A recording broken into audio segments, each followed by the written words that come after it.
Ní ìlú Ayétòrò, arákùnrin kan wà níbẹ̀ tí à ń pe orúkọ rẹ̀ ní Àkànjí. Àkànjí jẹ́ onínúure àti olótìítọ́ ènìyàn. Iṣẹ́ òwò ṣíṣe ni Àkànjí yàn láàyò, ọwọ́ rẹ̀ sì jí sájé, ó sì máa ń ṣàánú lọ́pọ̀lọpọ̀. Gbogbo ènìyàn ìlú Ayétòrò ló fẹ́ràn rẹ̀ tí wọ́n sì máa ń bá a rajà dáadáa ju gbogbo àwọn oníṣòwò tó kù lọ.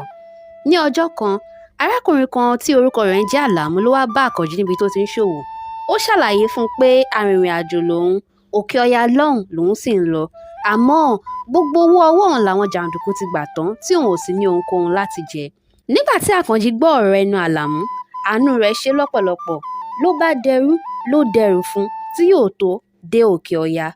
Lẹ́yìn ọ̀pọ̀lọpọ̀ ọdún tí ọwọ́ Àlàmú ti jí sówó tí òkìkí rẹ̀ sì ti kàn kárí ayé, ni Àlàmú bá padà wá dúpẹ́ lọ́wọ́ Àkànjí fún oore tó ṣe bí ẹni tá a ṣe lóore tí ò dúpẹ́ dàbí ọlọ́ṣà tó kóni lẹ́rù lọ ni.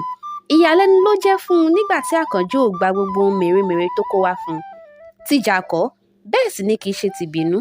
Àkànjí ló sọ fún un pé kó lọ ṣoore fún ẹlòmíràn tí kò ní, kí onítọ̀hún náà ṣe fún ẹlòmíràn àti bẹ́ẹ̀ bẹ́ẹ̀ lọ. Bó o ṣe ń lọ nínú ọ̀sẹ̀ yìí, ẹnikẹ́ni tí ìwọ bá nípá láti ṣe ìrànlọ́wọ́ fún, ṣe é fún láì retí ohunkóhun padà lọ́wọ́ rẹ̀. Tí ẹni èyí bá ṣe fún ẹni ọ̀hún, ayé yóò jọ dáa fún gbogbo wa ni. Nítorí àjọjẹ ò dùn, bẹ́nìkan ò ní. Mo fẹ́ ọ ní ọ̀sẹ̀ rere.